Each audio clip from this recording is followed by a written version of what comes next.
भारतीय अध्यात्म के इतिहास में नीलमाधव की कहानी एक ऐसा रहस्य है जो समय के साथ और गहरा होता गया है। ये कहानी जुड़ी है एक दिव्य रूप और एक विशाल मंदिर की उत्पत्ति से। नीलमाधव, वो अद्भुत देवता जिसके दर्शन मात्र से सारे पाप नष्ट हो जाते थे। लेकिन कौन थे वो और उनकी मूर्ति में क्या रहस्य छिपा था? सबसे पहले, वो कौन सा देवता था जिसने पृथ्वी पर नीलमाधव का रूप लिया? ये रहस्य सीधे भगवान विष्णु के एक अदृश्य अवतार से जुड़ा है।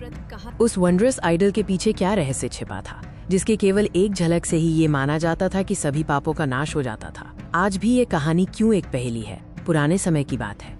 एक छिपे हुए वन में एक ऋषि को एक दिव्य सपना आया, जिसमें उन्हें इस असाधारण देवता की खोज करने का आदेश मिला। उस ऋषि को दिव्य दृष्टि मिली, जिसने उन्हें नीलमाधव की तलाश में मार्गदर्शन किया। ये एक ऐसी खोज थी जो सदियों के इतिहास को बदलने वाली थी। कथाओं के अनुसार नीलमाधव और कोई नहीं बल्कि स्वयं भगवान विष्णु का अवतार थे, जो एक साधारण भक्त के परिवार के घर में छिपे हुए थे। हर दिन वो मूर्ति उस स्थान को दिव्य सुगंध और तेजोमय प्रकाश से भर देती थी। ये दिव्यता उस परिवार के जीवन का केंद्र बन चुकी थी। लेकिन जब राजा इंद्रद्युम्न ने इस रहस्य को उजागर करने की कोशिश की, तो मूर्ति अचानक गायब हो गई। ये गुमशुदगी सीधे जगन्नाथ मंदिर के उद्गम से जुड़ी है। राजा इंद्रद्युम्न ने एक ऐसी दिव्य मूर्ति की कहानियां सुनी जो अपने आसपास के वातावरण को सुगंध और प्रकाश से भर देती थी। उन्होंने तुरंत अपने दूतों को जांच के लिए भेजा। दूतों ने जब मूर्ति को देखा तो वे मंत्रमुग्ध हो गए। लेकिन जब राजा स्वयं वहां पहुंचे तो मूर्ति बिना किसी निशान के गायब हो गई। राजा निराश हो गए। तो आखिर नीलमाधव की मूर्ति अचानक क्यों गायब हो गई? क्या ये सिर्फ एक संयोग था या इसके पीछे कोई गहरा दिव्य कारण था? माना जाता है कि नीलमाधव राजा की भक्ति की परीक्षा ले रहे थे।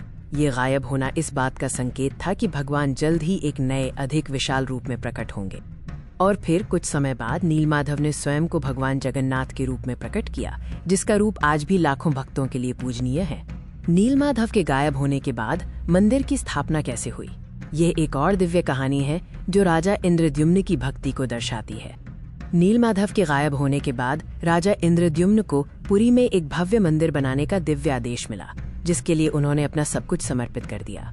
वहां पुरी में भगवान जगन्नाथ, बलभद्र और सुभद्रा की मूर्तियों को प्रतिष्ठित किया गया। ये मंदिर आज भारतीय संस्कृति का एक महत्वपूर्ण केंद्र है और यही वो पवित्र स्थान है जहां आज भी विश्व प्रसिद्ध रथ यात्रा, चैरियट फेस्टिवल बड़े उत्साह के साथ मनाई जाती है, जो आस्था और भक्ति का प्रतीक है। तो नीलमाधव का रहस्य आज भी क्यों जीवित है? ये केवल एक पुरानी कथा नहीं है, बल्कि एक जीवित आध्यात्मिक सत्य है।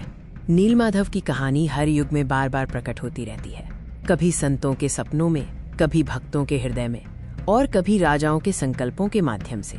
यही कारण है कि ये कथा रहस्यमय और शाश्वत बनी हुई है। ये हमें सिखाती है कि सच्ची भक्ति कभी व्यर्थ नहीं जाती। जय जगन्नाथ।